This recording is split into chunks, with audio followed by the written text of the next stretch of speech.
ഈശോമിശിഹായ്ക്ക് സ്തുതിയായിരിക്കട്ടെ. വിശുദ്ധ ലൂക്കാ അറിയിച്ച സുവിശേഷം 9-ാം അധ്യായം 3-ാം വാക്യം. യാത്രയ്ക്ക് വടിയോ സഞ്ചിയോ അപ്പമോ പണമോ ഒന്നും എടുക്കരുത്.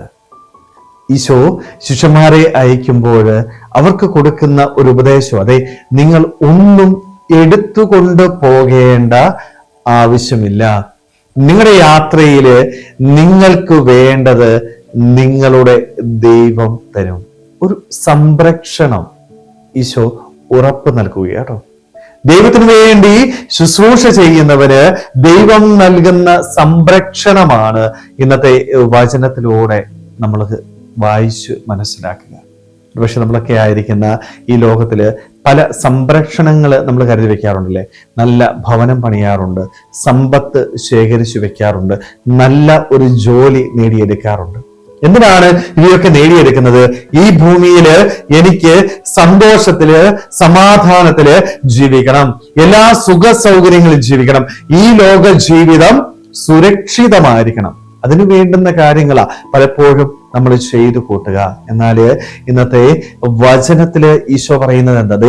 ദൈവത്തിനു വേണ്ടി ശുശ്രൂഷ ചെയ്യുവാനായിട്ട് നീ ഇറങ്ങുമ്പോൾ നിന്നെ സംരക്ഷിക്കുന്നത് നിന്റെ ദൈവമായിരിക്കും. ഭൗതികമായ ഒന്നും നീ എടുക്കേണ്ട ആവശ്യമില്ല. വടിയോ സഞ്ചിയോ അപ്പമോ പണമോ ഒന്നും നീ കരുതേണ്ട. നീ ദൈവത്തിന് വേണ്ടിയാണ് ശുശ്രൂഷ ചെയ്യുന്നതെങ്കിൽ നിനക്ക് ഇവ നൽകാനായിട്ട് നിന്റെ ദൈവം തയ്യാറാവും. ദൈവം നിന്നെ സംരക്ഷിക്കും. ഈ മനുഷ്യര് നൽകുന്ന സംരക്ഷണം പോലെയോ ഭൗതികമായ വസ്തുക്കൾ നൽകുന്ന സംരക്ഷണം പോലെയല്ല എൻ്റെ ദൈവത്തിന്റെ സംരക്ഷണം എന്ന് പറയുന്നത്.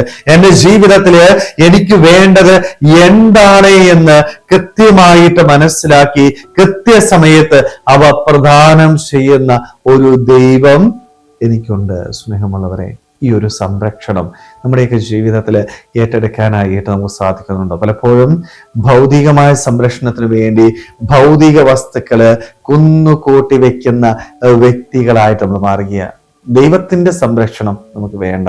ഈ ഭൂമി നൽകുന്ന ഭൗതികതയുടെ സംരക്ഷണമാണ് നമ്മൾ ആഗ്രഹിക്കുന്നതും നമ്മൾ പരിശ്രമിക്കുന്നതും. സ്നേഹമുള്ളവരെ, അതുകൊണ്ട് നമ്മുടെ ജീവിതത്തിൽ ഈ ഭൗതിക സംരക്ഷണത്തെക്കാൾ ഉപരിയായിട്ട് ദൈവത്തിന്റെ സംരക്ഷണത്തിനായിട്ട് ആഗ്രഹിക്കാം.